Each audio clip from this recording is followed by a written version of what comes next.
ನಮಸ್ಕಾರ ಎಲ್ಲರಿಗೂ. ನಾನು ರಾಜೇಶ್ವರಿ ಹರಿಧನ್. ವಿಡಿಯೋನ ಕೊನೆಯವರೆಗೂ ಸ್ಕಿಪ್ ಮಾಡದೆ ನೋಡಿ ಹಾಗೂ ಸಬ್ಸ್ಕ್ರೈಬ್ ಮಾಡಿ. ನಾನು ಇವತ್ತು ನಿಮಗೆ ದೇವ್ರ ಪೂಜೆಗೆ ಬಳಸ್ತಕ್ಕಂಥ ಹಿತ್ತಾಳೆ ಹಾಗೂ ತಾಮ್ರದ ಸಾಮಾನುಗಳನ್ನು ಹೇಗೆ ಕ್ಲೀನ್ ಮಾಡೋದು ಅಂತ ತೋರಿಸ್ಕೊಡ್ತೀನಿ ಬನ್ನಿ.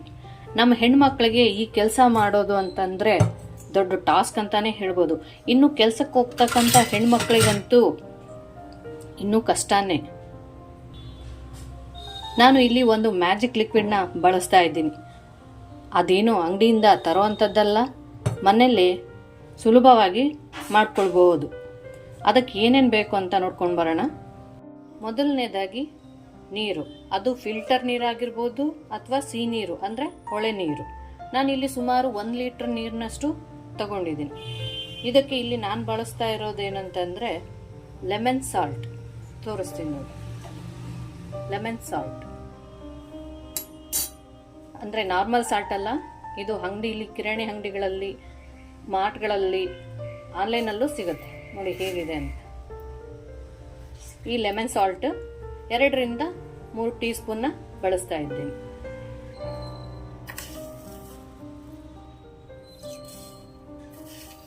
ನೀವು ಎಷ್ಟು ನೀರು ತೊಗೊಳ್ತೀರಾ, ಎಷ್ಟು ನಿಮಗೆ ಜಾಸ್ತಿ ಬೇಕು ಅಂದರೆ ಹೆಚ್ಚಾಗಿ ಸಹ ಬಳಸ್ಕೋಬೋದು. ಈಗ ವಿಮ್ ಲಿಕ್ವಿಡ್, ಅದು ಸಹ 1 ರಿಂದ 2 ಟೀ ಸ್ಪೂನು ಅಥವಾ 2 ರಿಂದ 3 ಟೀ ಸ್ಪೂನು. ನೀವು ಎಷ್ಟು ಸಾಮಾನುಗಳನ್ನ ತೊಳಿಬೇಕು ಅಂತಿದ್ರೆ ದೇವ ಸಾಮಾನು, ಅದ್ರ ಮೇಲೆ ಡಿಪೆಂಡ್ ಆಗುತ್ತೆ. ವಿಮ್ ಲಿಕ್ವಿಡ್ ನಾನಿಲ್ಲಿ 2 ಟೀ ಸ್ಪೂನ್ ಬಳಸ್ತಾ ಇದ್ದೀನಿ. ಇದು 2ನೇ ಟೀ ಸ್ಪೂನ್. ಇದನ್ನು ಚೆನ್ನಾಗಿ ಮಿಕ್ಸ್ ಮಾಡಿ. ಇನ್ನೊಮ್ಮೆ ಹೇಳ್ತೀನಿ, 1 ಲೀಟರ್ ನೀರಿಗೆ 2 ರಿಂದ 3 ಟೀ ಸ್ಪೂನು ಲೆಮನ್ ಸಾಲ್ಟ್, 1 ರಿಂದ 2 ಟೀ ಸ್ಪೂನು ವಿಮ್ ಲಿಕ್ವಿಡ್. ನಾನು ಇಲ್ಲಿ ಫಿಲ್ಟರ್ ನೀರು ಬಳಸಿದ್ನಿ, ಆದರೆ ಯಾವುದೇ ಕಾರಣಕ್ಕೂ ನೀವು ಬೋರ್ ನೀರನ್ನು ಮಾತ್ರ ಬಳಸ್ಲಿಕ್ಕೆ ಹೋಗಬೇಡಿ. ಈ ಲೆಮನ್ ಸಾಲ್ಟನ್ನು ಮೊದಲು ಕರಗಿಸ್ಕೊಳ್ಳೋಣ. ಈಗ ರೆಡಿ ಆಯಿತು ನೋಡಿ ನಮ್ಮ ಮ್ಯಾಜಿಕ್ ಲಿಕ್ವಿಡ್. ಇದನ್ನು ನೋಡಿ, ಬಹಳ ದಿನದಿಂದ ನಾನು ಬಳಸದೆ ತೊಳೆದೆ ಹಾಗೆ ಇಟ್ಟಿರ್ತಕ್ಕಂಥದ್ದು. ಪೂಜೆಗೆ ಬಳಸಿ ಹಾಗೆ ಇಟ್ಬಿಟ್ಟಿದ್ದೆ, ತೊಳೆದಿರಲಿಲ್ಲ. ಅದನ್ನೇ ತೋರಿಸ್ತಾ ಇದ್ದೀನಿ ನಿಮಗೆ ಹೇಗಿದೆ ಅಂತ. ಈಗ ಇದನ್ನ ಈ ನೀರಲ್ಲಿ ಅದ್ಬಿಟ್ಟು ತೋರಿಸ್ತೀನಿ, ನಿಮಗೆ ಡಿಫ್ರೆನ್ಸ್ ಕಾಣಿಸ್ತಾ ಹೋಗುತ್ತೆ. ಈಗ ನೋಡಿ ಮೊದಲು ಹೇಗಿದೆ, ಈಗ ಇದರಲ್ಲಿ ಅದ್ಬಿಟ್ಟು ತೆಗಿತೀನಿ.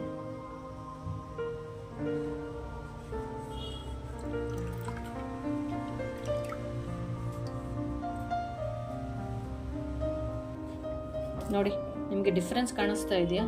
ಇದು ಈ ನೀರಲ್ಲಿ ಅದ್ದಿರ್ತಕ್ಕಂಥದ್ದು, ಇದು ಹಾಗೆ ಇರ್ತಕ್ಕಂಥದ್ದು. ನೋಡಿ ಡಿಫ್ರೆನ್ಸ್ ಕಾಣಿಸ್ತಾ ಇರ್ಬೋದಲ್ಲ ನಿಮಗೆ?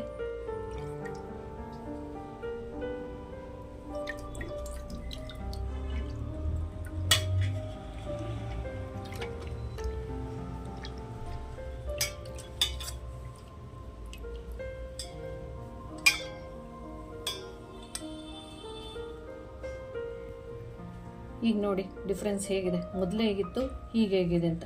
ಪಳಪಳ ಅಂತ ಇದೆ ಅಲ್ವಾ?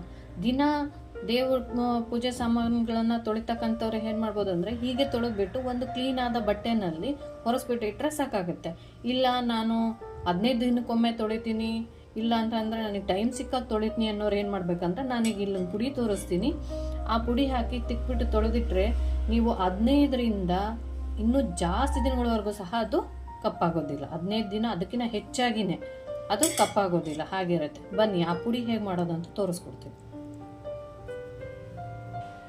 ಲಾಸ್ಟ್ ಟೈಮ್ ಮಾಡಿಟ್ರೋದು ಹಾಗೆ ಇನ್ನೂ ಸ್ವಲ್ಪ ಉಳ್ಕೊಂಡಿದೆ, ಅದ್ರ ಜೊತೆ ಹಾಕಿ ತೋರಿಸ್ತೀನಿ. ಇಲ್ಲಿ ನೋಡಿ, ಪೀತಾಂಬರಿ ಪೌಡರ್, ಇದನ್ನು ಸ್ವಲ್ಪ ಹಾಕ್ಕೊಳ್ಳೋದು.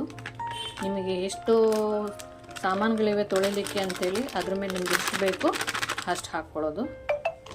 ನೆಕ್ಸ್ಟು ಸಬೀನ ಪೌಡರ್ ಹಾಕ್ಕೊಳ್ಳೋದು, ಅಂದರೆ 1:2 ರೇಷಿಯೋದಲ್ಲಿ. ಸಬೀನ ಪೌಡರ್ ಅರ್ಧ ಭಾಗ, ಅದಕ್ಕಿಂತ ಡಬಲ್ ಕ್ವಾಂಟಿಟಿ ಪೀತಾಂಬರಿ ಪೌಡರ್. ಈಗ ಇದೆರಡನ್ನ ಮಿಕ್ಸ್ ಮಾಡ್ಕೊಳ್ಳೋದು. ಎಲ್ಲ ಈ ರೀತಿ ಮಿಕ್ಸ್ ಮಾಡ್ಕೊಳ್ಳಿ. ನೀವು ಕೈಯಿಂದನಾದರೂ ತಿಕ್ಕೊಳ್ಬೋದು, ಅಥವಾ ಈ ಥರ ಸ್ಕ್ರಬ್ಬರ್ ಇರುತ್ತಲ್ಲ ಅದನ್ನಾದರೂ ತಗೊಂಡು ತಿಕ್ಕೊಳ್ಬೋದು. ನೋಡಿ, ಇದನ್ನು ಹಾಕಿ ನೀಟಾಗಿ ಹಿಂಗೆ ತಿಕ್ಕೊಂಬಿಟ್ರೆ ಆಯಿತು. ತುಂಬ ಅದಕ್ಕೇನು ಒತ್ತಿ ಪ್ರೆಷರ್ ಹಾಕಿ ತಿಕ್ಕಬೇಕಂತ ಏನಿಲ್ಲ. ಲೈಟಾಗಿ ಒಂದು ಸಾರಿ ಅಂದ್ಬಿಟ್ರೆ ಸಾಕಾಗುತ್ತೆ.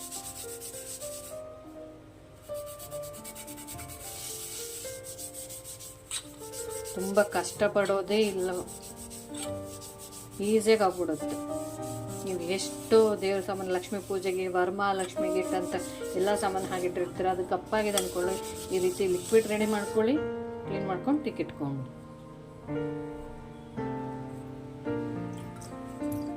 ಈಗ ಬೇರೆ ನೀರು, ಕ್ಲೀನ್ ನೀರಲ್ಲಿ ವಾಶ್ ಮಾಡ್ಕೊಬೋದು.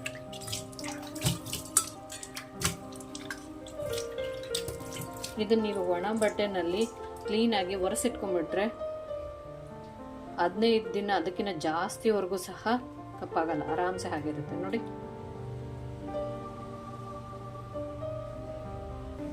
ಈಗ ತಾಮ್ರ ತೋರಿಸ್ತಾ ಇದ್ದೀನಿ ನೋಡಿ.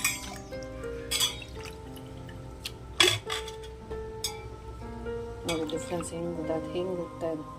ಕೇವಲ ನಾನು ನೀರು ಹಾಕಿ ತೊಳಿತಾ ಇದ್ದೀನಿ, ಏನೂ ಇಲ್ಲ ನೀರನ್ನು ಹಾಕಿ, ಬೇರೆ ಏನು ಹಾಕಿಲ್ಲ ನೋಡಿ.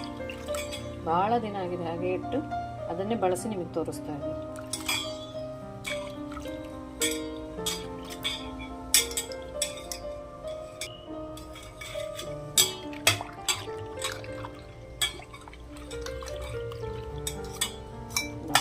ಈಗ ಮತ್ತೆ ಆ ಪುಡಿಯಿಂದ ತಿಕ್ಕಿಟ್ಕೊಂಡ್ಬಿಡೋಣ. ಭಾಳ ದಿನ ಆಗಿರೋದ್ರಿಂದ ಕಲೆ ಹಾಗೆ ಕೂತ್ಬಿಟ್ಟಿದೆ, ಬಟ್ ಶೈನಿಂಗ್ ಅಂತೂ ನಿಮಗೆ ಕಪ್ಪಾಗಿರೋದು ಡಿಫ್ರೆನ್ಸ್ ಕಾಣಿಸ್ತಾನೆ ಇದೆ ನೋಡಿ. ಹೌದಾ, ಇದೆಲ್ಲ ಗಂಧ ಹಚ್ಚಿರೋದು ಆ ಥರ ಇದೆ ನೋಡಿ. ಈಗ ನಮ್ಮ ರೆಡಿ ಮಾಡ್ಕೊಂಡಿದ್ದೀವಲ್ಲ ಆ ಪುಡಿಯಿಂದ ತಿಕ್ಕೊಡೋದಷ್ಟೇ ನೋಡಿ. ಈ ರೀತಿ ತಿಕ್ಕೊಂಬಿಟ್ಟು ಕ್ಲೀನ್ ನೀರಲ್ಲಿ ತೊಳ್ಕೊಂಬಿಡೋದು, ಒಣ ಬಟ್ಟೆಯಿಂದ ಹೊರಸಿ ಎತ್ತಿಟ್ಕೊಂಡು ಇಟ್ಕೊಂಬಿಟ್ರೆ ಮುಗೀತು. ಏನು ನಾವು ಶಕ್ತಿ ಬಿಟ್ಟು ಉಜ್ಜಬೇಕು ಅನ್ನೋದೇ ಇಲ್ಲ ಇಲ್ಲಿ.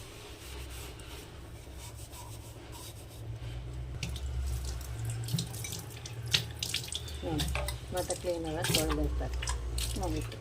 ಕ್ಲೀನ್ ನೀರಲ್ಲಿ ತೊಳಿತಾ ಇದ್ನಿ, ಒಣಗಿಸಿಟ್ಬಿಡೋದು ಅಷ್ಟೇ. ಕ್ಲೀನ್ ನೀರಲ್ಲಿ ತೊಳಿತಾ ಇದ್ನಿ, ಒಣ ಬಟ್ಟೆಯಿಂದ ಕ್ಲೀನ್ ಮಾಡಿ ಒರೆಸ್ಕೊಂಡ್ಬಿಡೋದು.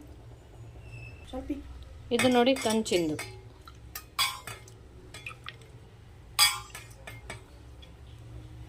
ನೋಡಿ ನಿಮಗೆ ಡಿಫ್ರೆನ್ಸ್ ಕಾಣಿಸ್ತಾ ಇದೆಲ್ಲ, ಕಂಚಿಂದಿದು.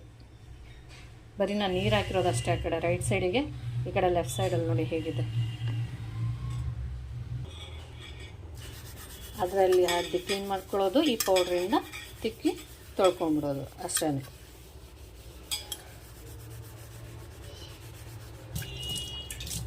ನೋಡಿ 3 ಥರದ್ದು ತೋರಿಸಿದ್ದೀನಿ. ಒಂದು ತಾಮ್ರದ್ದು, ಹಿತ್ತಾಳಿದ್ದು, ಇನ್ನೊಂದು ಕಂಚು. ಎಲ್ಲನೂ ಅದೇ ರೀತಿ ಬಳಸ್ಕೊಳ್ಬೋದು. ಹಾಗೆ ಉಳಿದೆಲ್ಲ ಸಾಮಾನುಗಳನ್ನು ತೊಳೆದಿಟ್ಕೊಂಡ್ಬಿಡೋದು. ದಯವಿಟ್ಟು ಸಬ್ಸ್ಕ್ರೈಬ್ ಮಾಡಿ. ಇದು ಇವತ್ತಿನ ವಿಡಿಯೋ ಆಗಿತ್ತು. ವಿಡಿಯೋ ಹೆಲ್ಪ್ ಆಗಿದೆ ಅಂತ ಅನ್ಕೋತೀನಿ. ನಮ್ಮ ಚಾನಲನ್ನು ಸಬ್ಸ್ಕ್ರೈಬ್ ಮಾಡಿ, ಲೈಕ್ ಮಾಡಿ ಹಾಗೂ ಶೇರ್ ಮಾಡಿ.